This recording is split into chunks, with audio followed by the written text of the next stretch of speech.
Alrighty everyone, welcome back. It is now August 26th of 2023, and given that we are not only getting closer to the D23 event, but we also have a lot of things happening behind closed doors with Disney, the board of directors, Bob Iger, on themselves really trying to figure out and balance all of their projects, whatever slate it may be, whether it be, of course, with Marvel, Star Wars, or just Disney in general. The cost containment plan by Bob Iger is already wreaking havoc on all of their planned movies, TV shows, and more. This is Mike Zero. Subscribe if you're new and like this video to see future updates. I'm also on Twitter at Mike01. I thank you also very much for the great and kind support.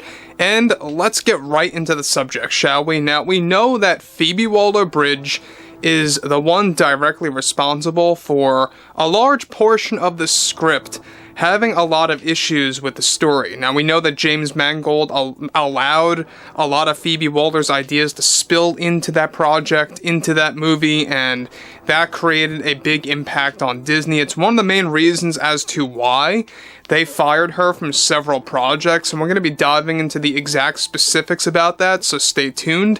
But what's intriguing about all of this is that Phoebe Waller is the type of person that has a very big ego that is driven behind her. We know that she's about to wreck the Tomb Raider franchise as well as the James Bond franchise, as she is going to choose who's going to become the next James Bond. So let's, get into the specifics about what really happened between herself and the Disney board of directors, Bob Iger, etc., and all of the Disney projects that she was removed from. Now, with actress Phoebe Waller-Bridge fired from multiple Disney projects due to her contributions to Indy 5's story, and of course the script becoming a big failure, one major development has to do with what is and has been happening behind closed doors. Now, Waller-Bridge, for Indy 5's failure, had a 7-movie deal that was destroyed, basically, that was in the works. Phoebe was not only fired from the Lando series for Star Wars from Lucasfilm to return as the L-337 droid, but also was dropped from a planned Alien Romulus sequel to a droid called Rook, in which Disney now, and has owned Fox since 2019, they are planning to pump out as much Alien content as possible, much like Star Wars. Waller-Bridge reportedly tried to fight her firing from Disney for a while, as she was also fired from her biggest project yet that was going to focus on a story about witches set in the 1900s timeline. She was also set to do significant voiceover work for a planned Disney live-action remake of Sword in the Stone, where she was planned to portray one of the characters in that film, as she was dropped from that project as well. Now guys, let me stop here quick before I get to the next big piece and the biggest one of all. I really am wondering, who was she aimed to do the voiceover work for in Sword in the Stone? It really makes you wonder to yourself, who was she going to be playing in that movie to do voiceover work, right? Now, this brings us to the biggest segment of all, about basically what happened between herself and Disney. Now, we know that Phoebe Waller was really trying to go all in with Disney. She really wanted to expand beyond Star Wars and Indiana Jones. She wanted to get involved in their Disney live-action remakes and their new franchises coming out that's going to focus on witches and, yes, even spy movies. And this is the biggest segment of all. Let's get into this now. Now, this was all Bob Iger's doing, and the board agreed to let go of Waller-Bridge from several projects that roots back to the damage that she caused to Lucasfilm and the Indiana Jones brand, and how it's also, of course, connected to all of that. Now, however, Phoebe was also in the process of signing a contract for a Disney spy movie series that is being planned to compete against the Mission Impossible movies, in which Waller-Bridge was planned to be one of the spy girls in the film. This project is still in the works to compete against Tom Cruise and Paramount/Skydance's success. However, Waller-Bridge was fired and removed from this project as well. Bob Iger's plan to compete against Cruise and his success continues with the MI movies, as they are getting ready to create a Pirates of the Caribbean level budget of spy movies to go against them all.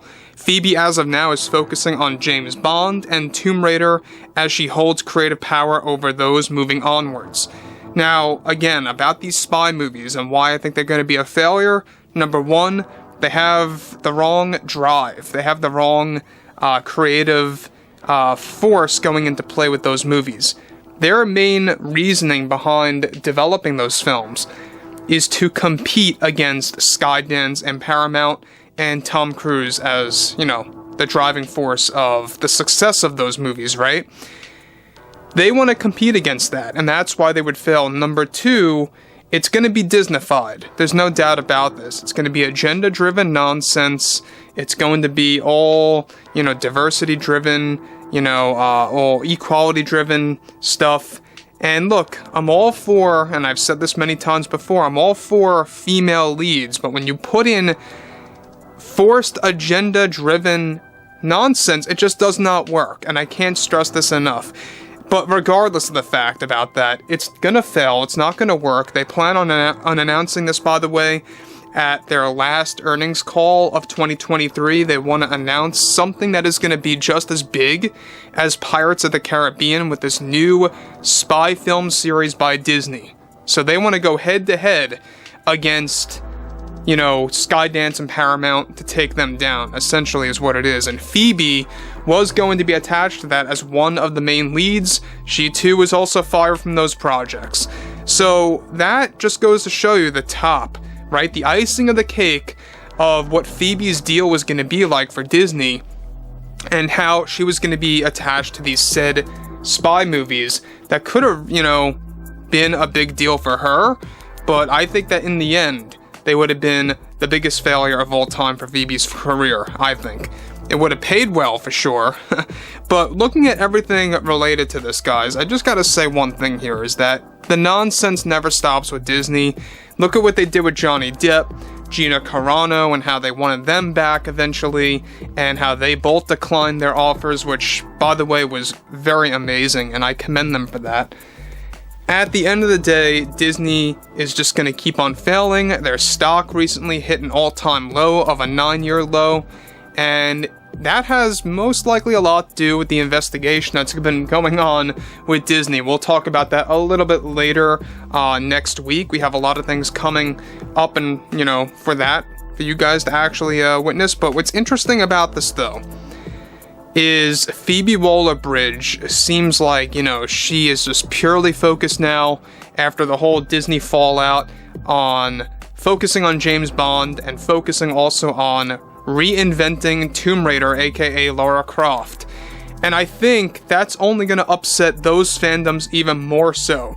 You gotta realize that James Bond fans are large. There's a lot of them.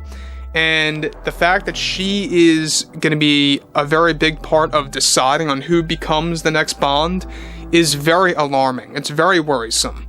So don't expect a Henry Cavill-esque James Bond.